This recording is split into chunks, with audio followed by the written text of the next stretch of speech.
Hey everyone, welcome back to my channel. My name's Joe. Today we're going to be talking pots, planting pots, that is, for our cacti and other succulent plants. Which ones are suitable, which ones are not, what are the absolute no-goes, what material of pots can you use, what shapes, what sizes, and most importantly, what are the different pros and cons for each type of pot.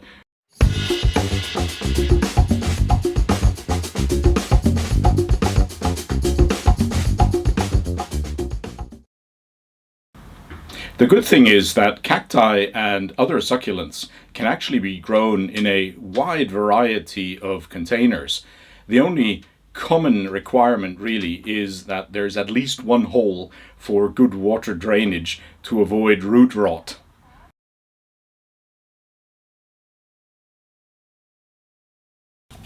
So we can choose to grow our cacti either in plastic pots, in terracotta pots, in glazed ceramic pots, or even in trays or open beds, either on the floor or on tables in greenhouses.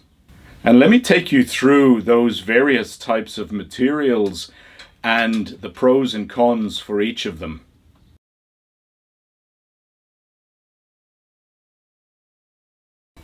Irrespective of what type of container, which type of material, which type of pot you use, the single most important requirement in growing cacti is that the container you use has at least one hole at the bottom of it, so that the water, the surplus water after you've watered the plant, can actually drain out of the container.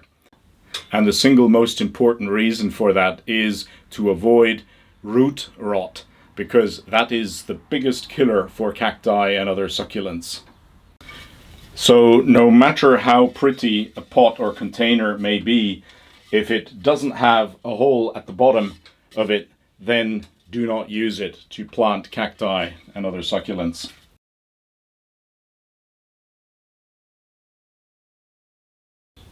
So let's start off with the plastic pots, and probably most cacti are actually sold in plastic pots, and there's two very simple reasons for that. They are quite light, of course, and they are cheap. And so not surprisingly, you'll find a whole variety of plastic pots. So plastic pots, they come as round pots, they come as square pots, they come in various colors and also in various sizes, of course. And no matter whether you're planting your cacti as young, small cacti, or whether you need for your larger cacti plastic pots in larger sizes, like I say, they come in all shapes and sizes, square, round, and you can even find trays of plastic. Now here again, be aware, this is a tray that looks quite practical, but it hasn't got any holes at the bottom of it. Now, because it's made of plastic, you can of course carefully burn holes through the plastic with a hot nail or a hot metal rod, and in that way provide those holes, that drainage that your cacti will really importantly need. So yes, plastic pots, they are cheaper, they are lighter. They probably come in more sizes and variations than pots in other materials. They can be square in shape, they can be round, they can be coming in black, in brown, in all kinds of colors, and also shapes. So there's the ones that are, slightly deeper. There's even ones that are sort of super deep. These are the ones that you can use for cacti that have tuberous or tap roots, for example, from the genus Areocarpus, some Echinocereuses from the genus Coryphantha. There's various cacti that have quite deep carrot-like tap roots that will require a deeper pot, and you get those more frequently as plastic pots. Like I say, different sizes available, and they are very light, so they're very practical. They do have, though, one real major difference to the terracotta clay pots that I'll mention in a moment. And that is, of course, that the material, the plastic, is obviously not permeable, it's not porous. And so the water, after watering your cactus, will actually remain in the substrate for quite a bit longer in a plastic pot than it would in a terracotta pot. So you just need to be aware that, and that has an implication on the frequency of your watering. You're going to need to water less frequently if you're growing all your cacti in plastic pots, because, as I say, using the same soil in comparison to a terracotta pot, the soil will remain moist, wet, for a lot longer in a plastic pot. The other thing that seems to be an issue in very hot climates is that the plastic material can actually become very, very hot. And that seems to be an issue for quite a number of cacti that have their roots in the soil close to the plastic. They will burn, they will get damaged. And so plastic pots, in some instances in very hot climates, can pose a real problem.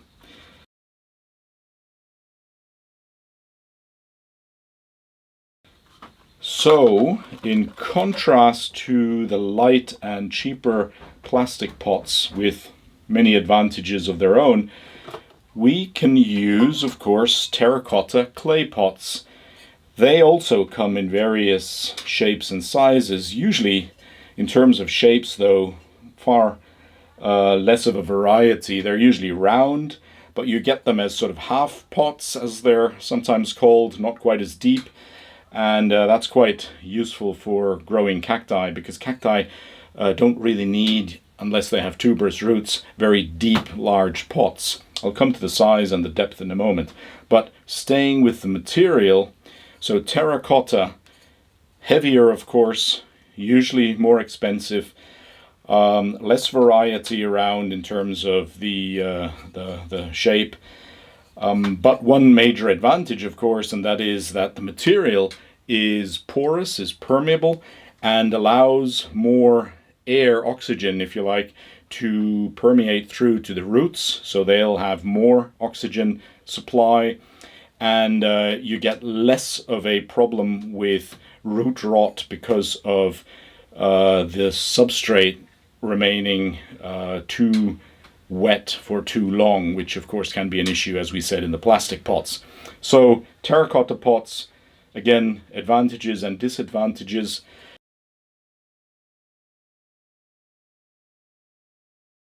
You just need to be aware of what the pros and cons of each type of pot are,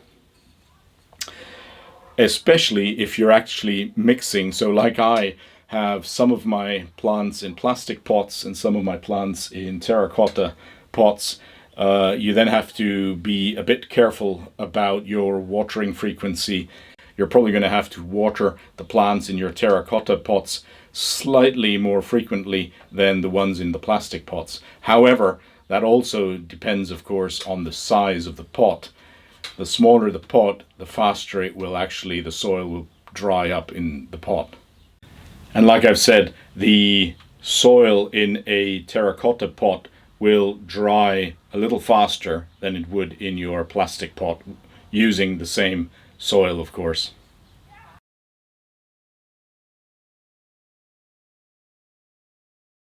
Then there's a whole variety of really beautiful ornamental glazed ceramic pots available on the market.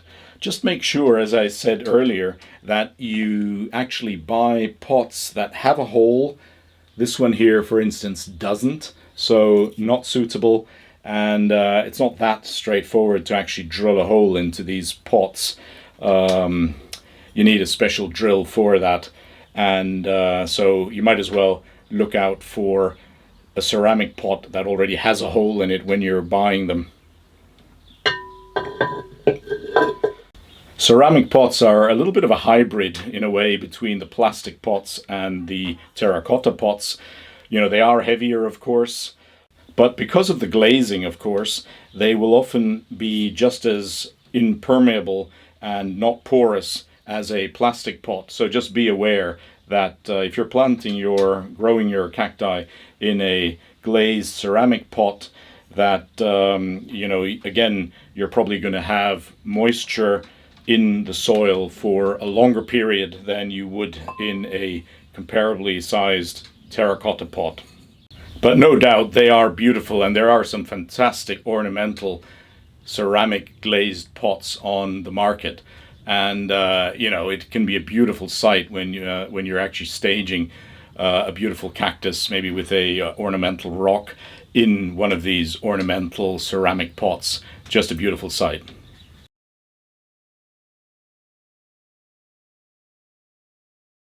Now, another type of container that I'd like to show you are hanging pots or hanging baskets. And again, they can be made of plastic like these here. They can also be sort of an iron or metal wire meshing that has an inside layer, a lining of various materials that are used. In this case, this is a coconut fiber based product that lines this wire meshed basket. So these hanging baskets, very popular for growing epiphytic cacti or trailing cacti like Hilda Vintra or Clayster cactus, the monkey tail cactus. And you can get them again in various sizes and various materials, as I mentioned. Just my recommendation is that you look for a material that has sufficient strength to actually safely hold a wet, large container for these plants.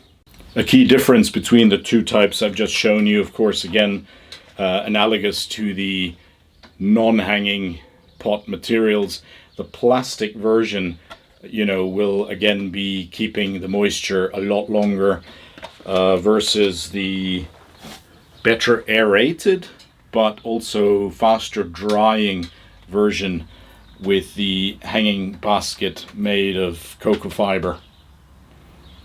Again, I use both materials, both types of hanging pots and hanging baskets, and I just have to adjust my watering to the two different types.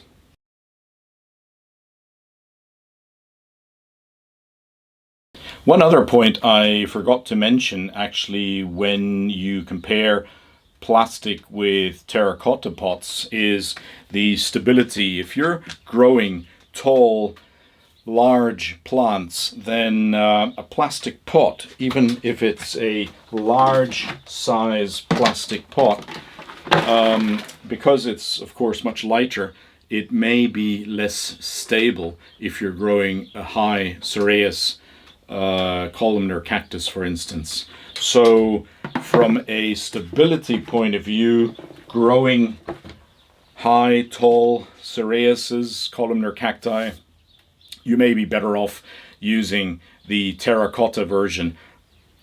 Downside, of course, they become pretty heavy.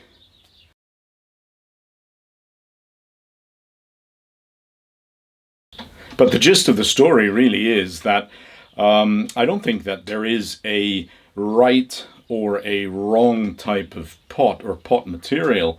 It's all about knowing which type of material your plant is growing in and then adjusting your cultivation, especially your watering, accordingly.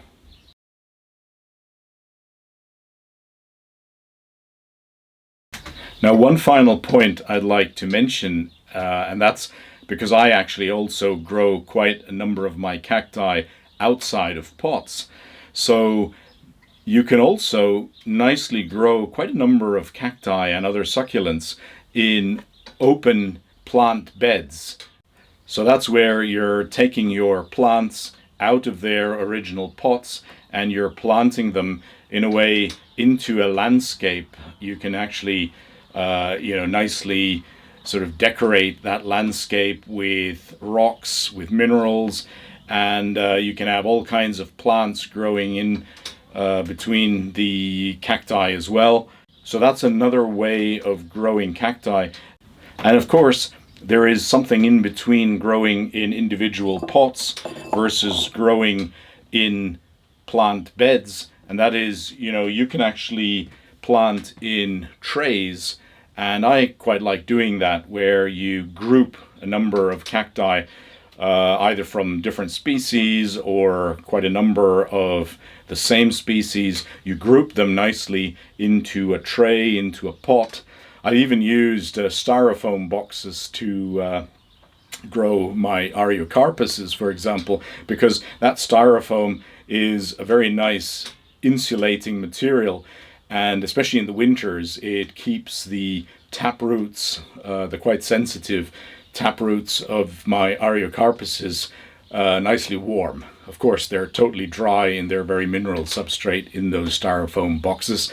And of course, the styrofoam boxes have holes at the bottom so that any water can quickly drain out.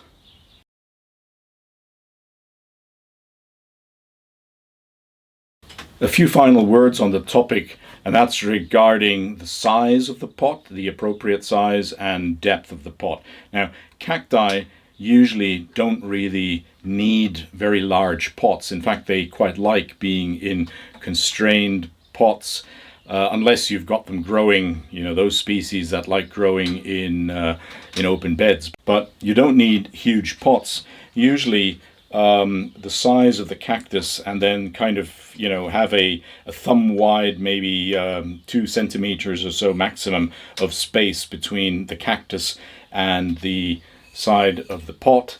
That's about 1 inch maximum, and that's a perfect size. So the cactus would then be fitting quite nicely inside the pot with a little rim of substrate, and that also helps for the watering. So when it comes to the best depth of the container of the pot, take a look at your cactus and the roots, and they should be fitting quite nicely, maybe just above the base of the pot, and that's just fine. So you don't need super deep pots for cacti unless they have tuberous taproots, as I've mentioned earlier.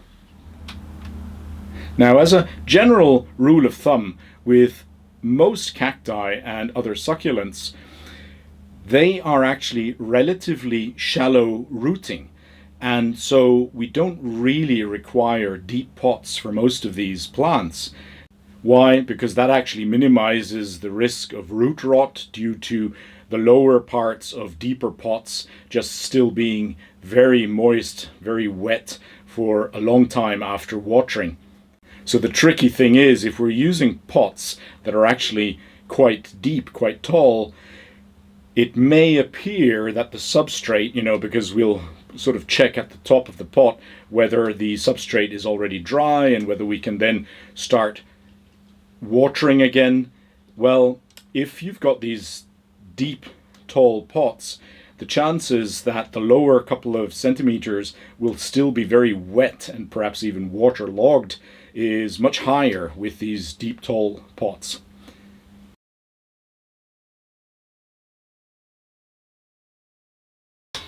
Once you've got your cacti potted up in whichever type of pot you've chosen to take, I would recommend placing and keeping your pots inside trays. Drainage trays like this one, for instance, again, they come in various colors and shapes and sizes. These drainage trays will actually make sure that when you're watering, any surplus water will actually remain in the tray, and that avoids potentially damaging any table or any surface that you've put your pots on. And of course, you can also use individual pot saucers. Again, they come in various sizes, and they come as round or as square. So depending on your requirements, just remember using saucers or drainage trays.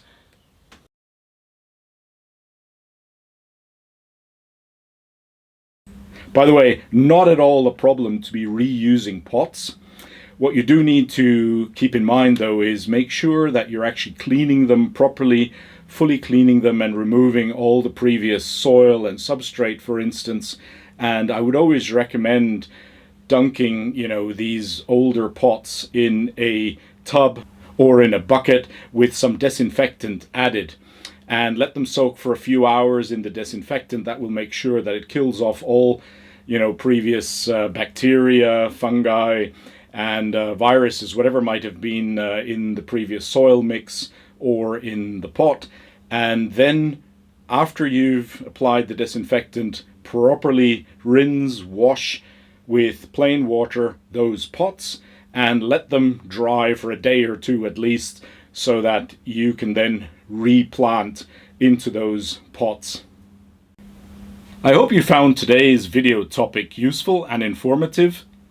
And if you did, of course, I'd be very happy if you actually gave me a like, or if you sent me a comment. And for those of you who haven't yet subscribed to this channel, it'd be fantastic if you actually decided to subscribe. That's it for today. Thanks so much for watching. Have a great day, stay safe, hope to see you very soon again, and happy growing!